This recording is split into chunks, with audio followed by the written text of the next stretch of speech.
안녕하십니까. 이번 시간에는 오 수석의 사표와 국민의 반응, 국민의 반응이라고 제목을 붙였습니다만은 사실은 신문지상의 내용이고 그 댓글이죠. SNS 상에서 사람들의 댓글 정도를 한번 살펴봤습니다. 정치적인 의도는 없고, 저도 현 정부가 좀 잘해서 국민들이 조금 더 자기 생업에 매진하고 좀 삶의 풍요로움을 느꼈으면 하는 마음이지 다른 정치적인 의도는 없음을 말씀드리고, 여기까지나 신문에 나온 여러 기사들을 취합하는 그런 결과다, 이런 말씀을 드리고 싶습니다. 알았죠? 저는 그동안 최근 한 15년, 한 20년 동안 모든 대통령을 다 찍은 사람입니다. 제가 찍은 사람은 다 되더라고요. 근데 대통령 그 임기 말년 때 되면 다 실망을 하는 그런 거였습니다. 하여튼 오수석 지금 신문에 좀 많이 떠들썩하죠. 사의 표명한 청와대 참모, 주택 보유 현황 되어 있는데 비서실장부터 해가지고 정무수석, 민정수석, 시민사회수석, 국민소통수석, 인사수석 되죠. 보통 수석이라는 이 직책이 어떻습니까? 한 장관급이죠. 그래서 상당합니다. 그래서 임명도 2019년 1년이니까 지금 한 1년 6개월 정도, 민정수석은 한 1년 정도 됐고, 인사수석도 한 1년 조금 넘었는데, 다른 분들은 다 1년 6개월, 시민사회수석도 1년 됐네요.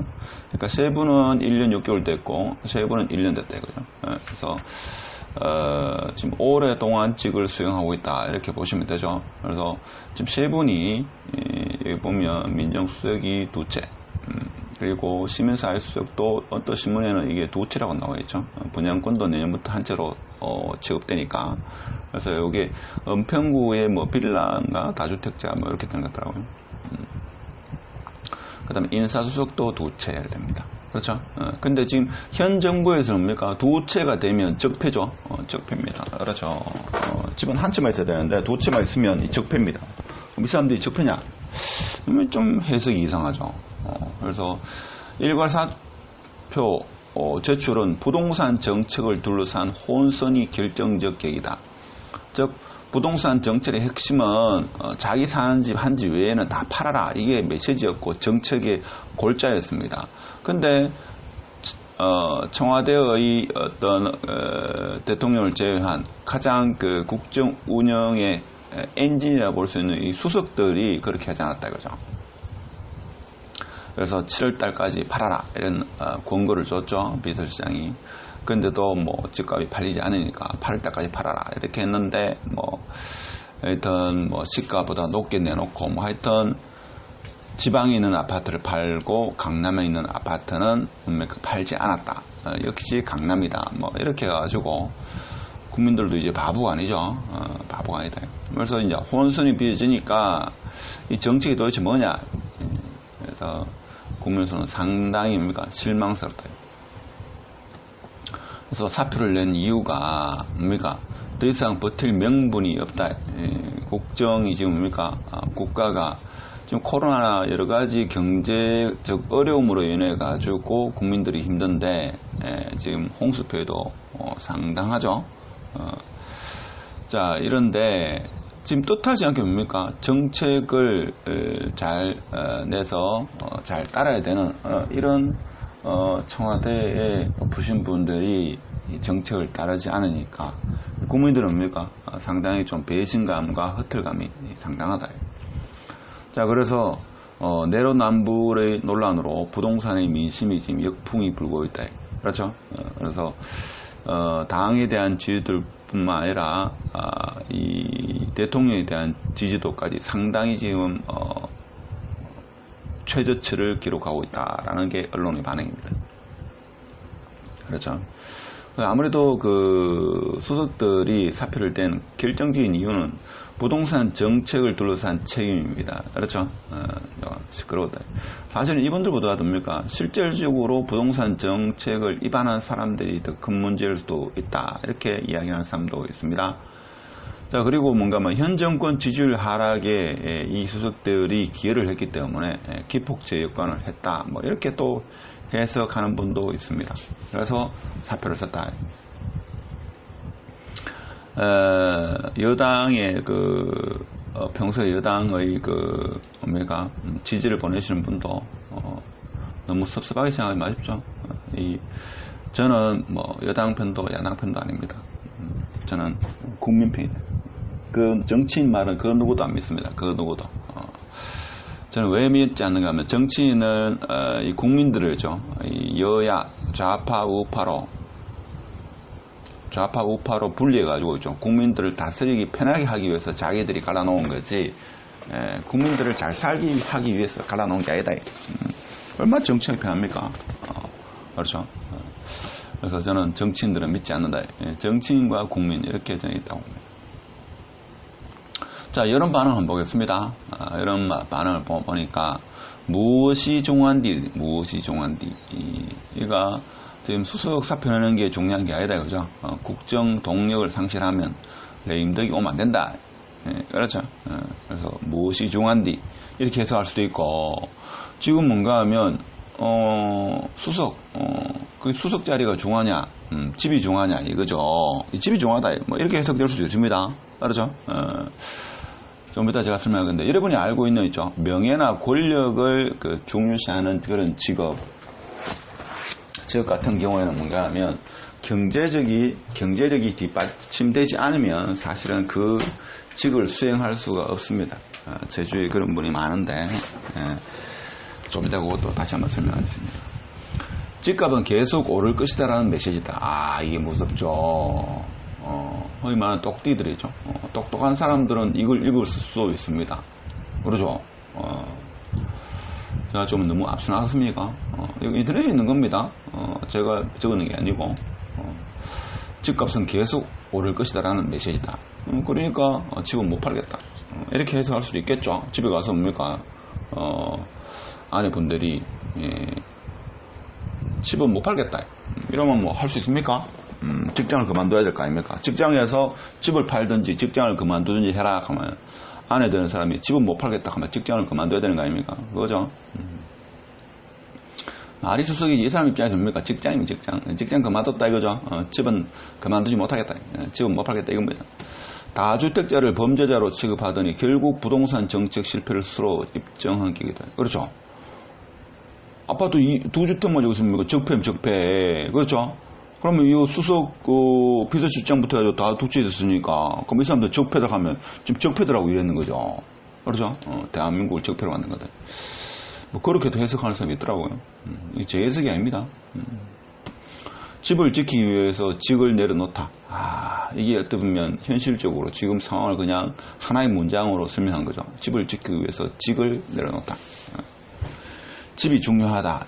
이렇게 또 이야기하시는 분도 계십니다. 공직은 잠깐이지만 돈은 영원하다. 그렇죠? 공직은 잠깐이지만 돈은 영원하다. 이 무슨 말이죠? 자본주의 사회니까. 그 다음에 내로남불입니다. 그렇죠? 내로남불. 근데 이거는 뭐 특정 어디에 신문에서 나왔던데, 수석들 집을 판다고 국민들이 집을 살 수 있나요? 수석들 집 파는 거 하고 이 판다고 해가지고 국민들이 집을 살 수 있나요? 의미 없는 거다 이거죠. 의미 없는 행동이다. 이걸 신문거리도 안 된다 이거죠. 이렇게 또 해석하는 분도 있습니다. 그래서 어떻게 보면 좀 뼈를 때리는 말이 이거죠. 정책이 바로 서야지 부동산이 안정되는데, 이 수석들이 집 한다고 해가지고 부동산이 안정되냐? 그렇지 않다 이거죠. 그래서 이게 핵심이 아니겠나? 정말 뼈를 때리는 그런 말이 아니겠나? 그런 생각이 들더라고요. 그래서 요즘에 또 이런 말도 있더라고요. 부동산 블루라는 게 이제 우울증입니다. 부동산 우울증. 이것도 나중에 말 건데. 그래서 현 여당의 지지율을 덮쳤다 해가지고 최악이죠. 최악이다. 자, 그러면 여러분이 만일에 수석이었다면 여러분의 선택은 어땠을 겁니까? 이 수석들의 어떤 그 잘못을 우리가 이야기하기보다는, 만일 여러분이 입장 바꿔놓으시나, 여러분이 만약 수석이었다. 그럼 여러분 선택 어떻겠습니까? 집을 지키기 위해서 수석직을 내려놓겠습니까? 아니면 집이 중요하다. 공직은 잠깐이지만 돈은 영원하다. 이런 생각으로 직을 내려놓겠습니까? 물론 이제 실장이 다 사표 수락하는 사표 썼겠지만 제가 알기로는 이렇습니다. 여러분 주위에 혹시 있죠? 뭐 대학교 선생이나 정의를 세우는 법원에 계시는 분이나 아니면 있죠. 그 국가를 위해서 일하시는 뭐 군인 혹은 경찰 공무원분들 뭐 이런 분들이죠. 공무원들 앞에서는 돈 이야기는 되도록 하면 안 됩니다. 이 사람들은 밥만 먹고 살아요. 밥만 먹고 살아요. 밥만 먹고 삽니다. 밥 먹을 정도의 그 수입만 나오는 거지 뭐 대단하게 있죠. 그런 경제적으로 아주 풍요로운 그런 직업이 아닙니다. 그렇죠? 명예와 정의를 바로 세우는 뭐 이런 국민의 생명과 안전을 이렇게 책임지는 이런 직종이지 이게 돈 버는 직종이 아닙니다. 이렇게 이야기하면 뭐 대학 선생 뭐 용역도 많던 프로젝트 많던데요. 그래서 돈 벌었다 하면 그 사람은 썩은 겁니다. 원칙적으로 정보 사업을 하든 프로젝트를 하든 간에 대학교 선생한테 떨어지는 돈은 아주 미미합니다. 여러분이 상상하는 이상으로 돈이 적습니다. 1억짜리 프로젝트 한다 해도 있죠. 대학 선생한테 떨어지는 건 없습니다. 거의 없다. 몇백만 원밖에 없습니다. 여기를 보시면 되고 모든 공무원 직종도 마찬가지입니다. 자, 그래서 이런 분들한테 있죠. 돈 이야기를 하면 이분들이 할 말이 있겠습니까? 고개를 숙입니다. 그래서 예전부터 하는 말이죠. 돈 많은 사람은 배운 사람 앞에서 좀 겸손해야 되고 많이 배운 사람은이죠. 많이 배웠고 좀 똑똑하다 하는 사람은 돈 많은 사람 앞에서 겸손해야 돼요. 이 사람도 돈은 없죠. 돈은 없습니다. 뭔 돈이 있겠습니까? 돈 없습니다. 서울대학교이죠. 선생한다. 평생 벌어도 강남이죠. 다 찌그러져가는 다 썩어 자빠져가는 집단은 못 산다. 그게 현실입니다.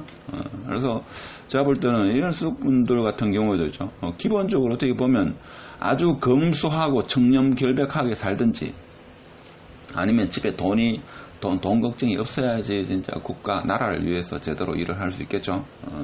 저는 그렇게 봅니다. 그러니까 공무원은 나는 돈하고 한평생 상관없이 밥만 먹고 살겠다 이런 사람이 공무원 하든지 아니면 집에 돈이 많든지 둘 중에 하나 되죠. 공무원 돼가지고 돈 많이 벌겠다 이래 되면 이제 나라가 이제 혼탁해지는 거죠. 저는 그렇게 봅니다. 그래서 요 뒤에도 다른 것도 있습니다만 너무 좀 정치적일 수 있으니까 이 정도만 하겠는데 하여튼 여러분이 수석이었다면 여러분은 어떤 선택을 하겠습니까? 나는 집을 싹 다 팔겠다. 무주택자로 남고 나는 수석직을 유지하겠다. 뭐 그렇게 분도 계시겠죠. 나는 돈은 필요 없다. 한평생 돈은 필요 없다. 이렇게 생각하시는 분도 계실 거고 나는 청와대 직장 때려치우겠다. 그래서 집을 선택하겠다. 이렇게 할 수도 있고 그렇게 아니고 나는 책임을 지겠다. 지금 이 부동산 정책이 혼선에 오는 데 대해서 책임을 지겠다. 이렇게 내려놓을 수도 있겠죠. 제가 볼 때는 이 취지였던 것 같은데 국민들이 바라보는 시선은 꼭 그것만 해석되는 게 아니죠. 그래서 집을 지키기 위해서 수석직을 내려놨다. 이렇게도 해석이 됩니다. 그래서 이게 더 어떻게 보면 그렇게 해석하는 분이 적지 않기 때문에 국민들은 더 큰 배신감이나 허탈감이 들 수도 있겠죠. 하여튼 이번 정부 지금 현 정부 좀 잘 하셔가지고 국민들이 좀 편안한 어떤 경제적으로 편안하지 못하도록 심리적으로도 좀 편안한 그런 일상을 살았으면 하는 마음에서 이런 영상을 한번 찍어봤습니다. 다른 의도는 전혀 없음을 밝히고 끝까지 시청해서 감사드립니다. 마치겠습니다.